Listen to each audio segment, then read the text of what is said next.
اللہ اکبر اللہ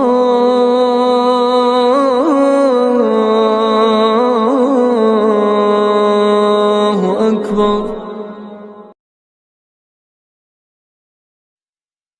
السلام علیکم ورحمۃ اللہ وبرکاتہ۔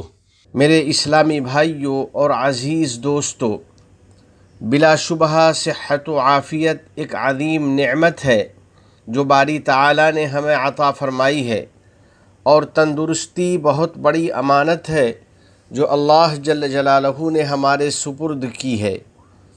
پھر باری تعالیٰ نے بہت تاکید اور اہتمام کے ساتھ یہ بات فرمائی ہے کہ بندے سے اس نعمت کے بارے میں پوچھ گچھ ہوگی اور اس پر اس کا محاسبہ کیا جائے گا۔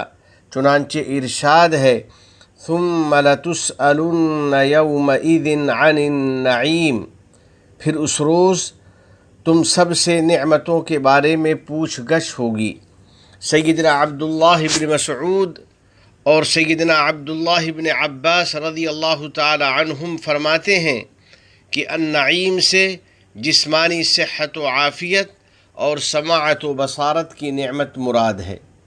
یقیناً قیامت کے دن آدمی سے اس عظیم نعمت کے بارے میں پوچھ گچھ ہوگی، جیسا کہ اللہ جل جلالہ کا فرمان عالی شان ہے، ان السمع والبصر والفؤاد کل اولئک کان عنہ مسئولا۔ بلا شبہ کان، آنکھ اور دل کے بارے میں ہر شخص سے سوال ہوگا۔ اسی سلسلے میں نبی رحمت للعالمین صلی اللہ علیہ وسلم کا ارشاد ہے، لا تزول قدم عبد یوم القیامة حتى يسأل عن اربع وذکر منها وعن جسمه فيما ابلاه۔ قیامت کے دن آدمی کے پاؤں ٹل نہ سکیں گے جب تک کہ اس سے 4 چیزوں کا سوال نہ کر لیا جائے گا۔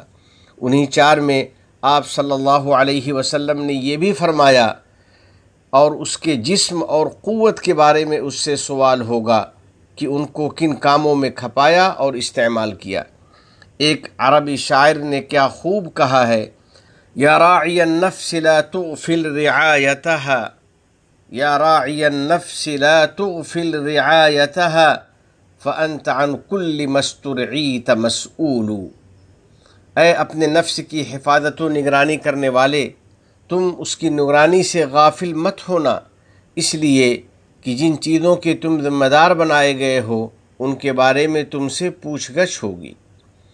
اپنی صحت و تندرستی کی فکر کرنے والوں، ایک مسلمان ہمیشہ اپنی ذمہ داری کو یاد رکھتا ہے، پس وہ اللہ کی سپرد کی ہوئی اس امانت کا خیال رکھتا ہے، اپنی جسمانی صحت اور بدنی قوت و تندرستی کی حفاظت کرتا ہے، اپنے معاشرے کی سلامتی کی فکر رکھتا ہے، اور جسمانی حفاظت کے تمام اصولوں اور بچاؤ کی تمام تدبیروں پر عمل کی کوشش کرتا ہے تاکہ وہ اپنی ذات کو نیز دوسروں کو تکلیف پہنچانے کا سبب نہ بنے۔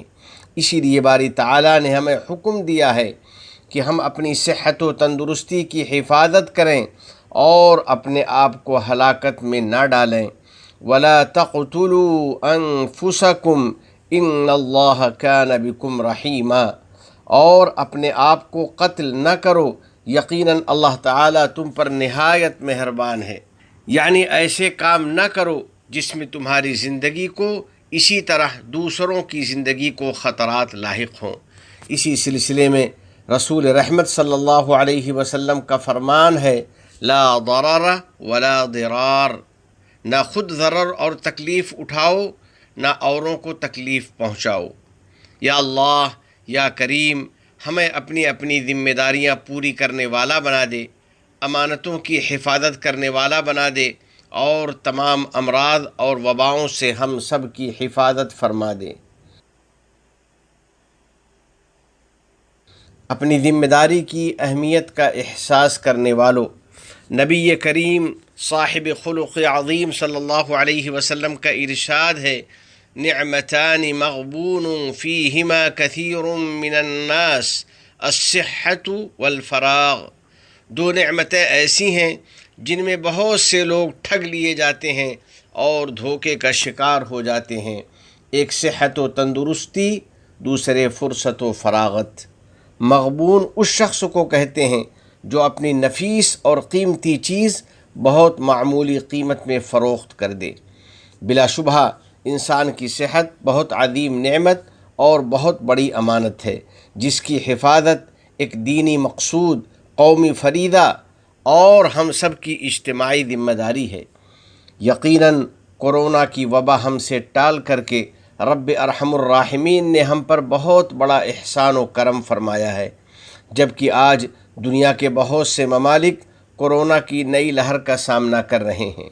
پھر ہمیں اس کا احساس رہنا چاہیے کہ جن چیزوں کے ذریعے اس بیماری سے بچنے میں اور اس کے اثرات سے محفوظ رہنے میں مدد ملتی ہے، ان میں یہ بھی شامل ہے کہ سرکاری اداروں کی ہدایات پر پابندی کے ساتھ عمل کیا جائے، تمام حفاظتی اصولوں کو اپنایا جائے اور جملہ احتیاطی تدبیروں کو بروئے کار لایا جائے۔ مثلاً دوسروں سے احتیاطی دوری اختیار کرنا، ماسک لگائے رکھنا اور مصافحہ وغیرہ سے گریز کرنا، تاکہ آدمی اپنی ذات کی نیز اپنی فیملی، اپنے خاندان اور اپنے معاشرے کی حفاظت کر سکے۔